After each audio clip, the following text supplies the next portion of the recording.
hastens to her destiny. She ain't leaving me, know how she leaving me. A sailing with the boat, sink or float, a sailing with the boat. Is that a double dose of Trini? We had him earlier and you've brought back Trini. Trini has had some very, very good songs there. And I know that Trini views TV6, so a very good morning to Trini. All right, so the Cari-Bois Environmental News Network has its online platform with an expanded regional outlook on the health and wealth of the Caribbean's natural resources.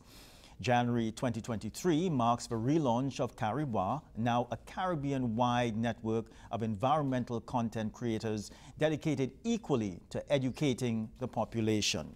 So we do have on the line via Zoom now, we do have Ardene Sirjoo, and we also have Tyrell Gittens. Good morning. Good morning, Marlon. It's great to see you here. Ardene, you know, you're sometimes here, you know. It's good to see you in the hot seat, Marlon. Yeah. So good morning again. Ardene, tell us a little bit. Why the relaunch? Well, Cari-Bois was launched back in 2020, just around the pandemic, actually. It came out of an EU project that, you know, there were various partners involved, and it was felt that a platform was needed to tell stories about what was happening in communities. And so the initiative came about to support these community-led stories by training citizen journalists, people in the communities, to be able to do that themselves.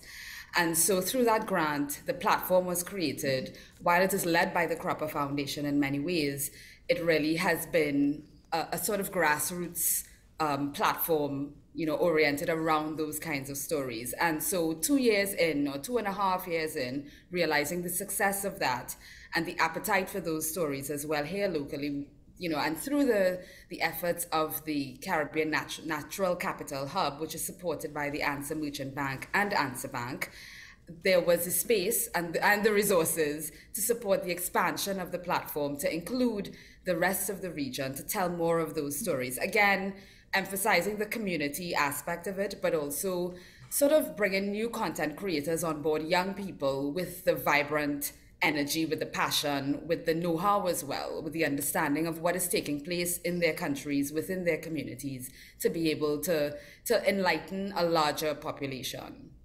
Ardene, there may be some young people who are viewing the program this morning and are interested. What types of stories are you all looking for? I think Tyrell, as the site's coordinator and editor, would be in a better position to tell us a little bit more about that, Marlon. Tyrell?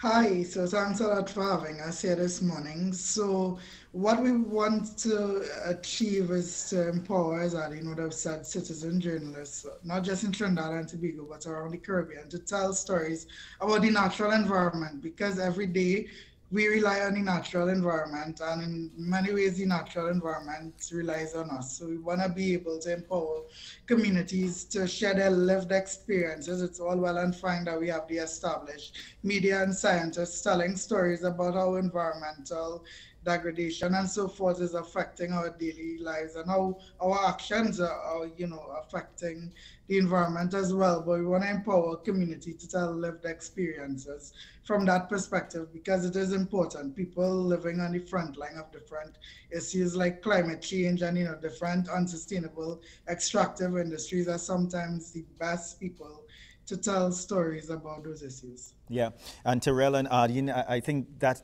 was my next question, because I was going to ask, so is it that you are only looking for good stories about the environment, or you are also looking for stories that may have a negative impact on the environment? You know, okay, I'll take it first and then hand it over to Ardene, but we want to give an all-rounded view of environmental issues. So of course, we want to, you know, highlight the positive stuff that are being done to protect and conserve the environment, but we also need to be sensitive and aware of the reality as well, that there is environmental destruction occurring on ecocide, and we want to also give a platform to those stories as well, and in that create a space to have a conversation about how we could create solutions. Mm-hmm. Ardene, how do people get involved? Well, they can reach out to us via socials. So we're across all of the socials at Cari-Bois News, Caribois News. So that's Twitter, Facebook, Instagram. They can also email the Cropper Foundation if you're interested, info@thecropperfoundation.org. Yeah, and Tyrell is very active on social media, so I'm sure you can find him very easily as well using his name across all platforms. Yeah, and we want to encourage people to look out later on today because we'll also be releasing a new story as well. Is it that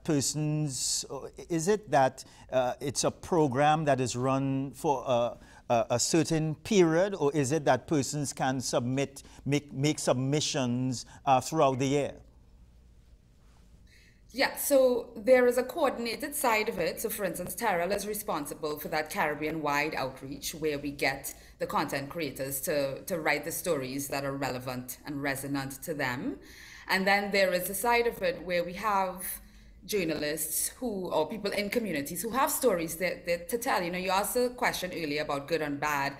And I think what we're really interested in are real stories. You know, that's the point. And it's about education, it's about enlightenment. It's also just about getting us to appreciate the environment a little bit more. And sometimes reporting on all the bad stuff, yes, you may feel a particular way, but it's also about bringing us closer to that natural environment that we've become so separate from, divorced, disconnected from. And it's really about bringing us closer. And I don't know if you're familiar with Tyrell's work, for instance, Marlon, where he did a lot of that in another capacity, in a previous capacity, where he reported so much and so widely on various species, etc. And I think that's the kind of connection that we need to form, really, so that when people tell their own stories, when people, you know, are moved to write about something that is happening, even an experience that they had out in nature, and you decide to submit that, I think that's really important. But the point of the platform is really as well to agitate and to hold people accountable. And I think that's what the platform has done successfully in its previous 2 years, and it's only 2 years of existence so far. It has managed to just shine a light on a lot of the issues affecting people, as Tyrell says, on the front line. What has the response been?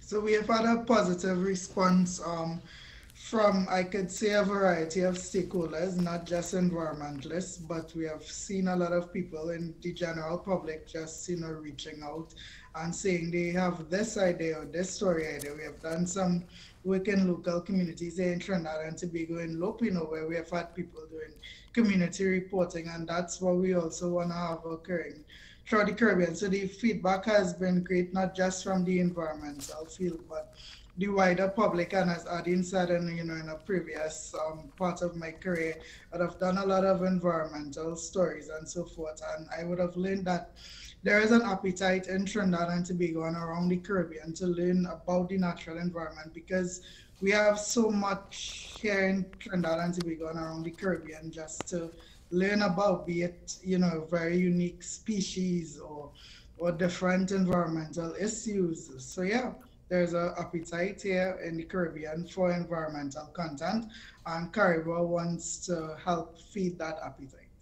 Tyrell and Ardene, it was a pleasure speaking with both of you this morning. Thank you very much for the opportunity, Marlon. All right. We'll speak to you in the future again very, very soon. Bye for now. Bye. Bye. Okay. So we are going to a very short break. We do have this image for you of a yellow orchid, and it comes from Steve Lalman.